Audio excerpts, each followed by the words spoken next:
نبی کریم صلی اللہ علیہ وسلم نے فرمایا کہ رمضان کا چاند دیکھ کر روزہ رکھنا چاہیے اور شوال کا چاند دیکھ کر عید کرنی چاہیے۔ محمد فضل الرحمان، اسلامک اسکالر۔ السلام علیکم ورحمۃ اللہ وبرکاتہ۔ نبی کریم صلی اللہ علیہ وسلم نے فرمایا کہ رمضان کا چاند دیکھ کر روزہ رکھنا چاہیے اور شوال کا چاند دیکھ کر عید کرنی چاہیے۔ رمضان کا چاند دیکھ کر روزہ رکھنا چاہیے۔ اگر مطلع ابر آلود ہے، بادل ہیں، تو محمد رسول اللہ صلی اللہ علیہ وسلم نے فرمایا کہ شعبان کے 30 دن پورے کیے جائیں۔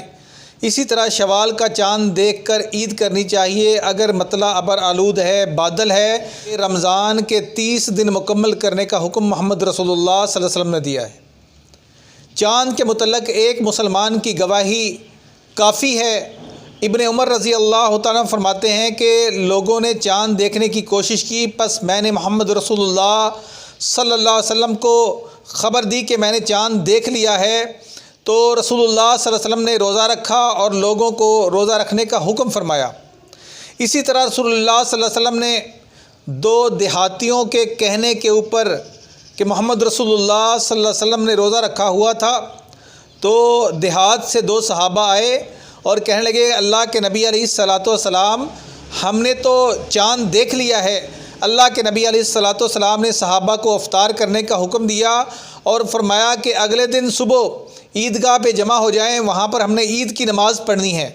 تو اسی طرح کسی مسلمان کی گواہی مل جانے کے اوپر بھی اگر کسی شخص نے غلطی سے عید والے دن روزہ رکھا ہو تو روزہ افطار کر لینا چاہیے، وہ روزہ اس کا روزہ نہیں ہوگا گواہی مل جانے کے بعد۔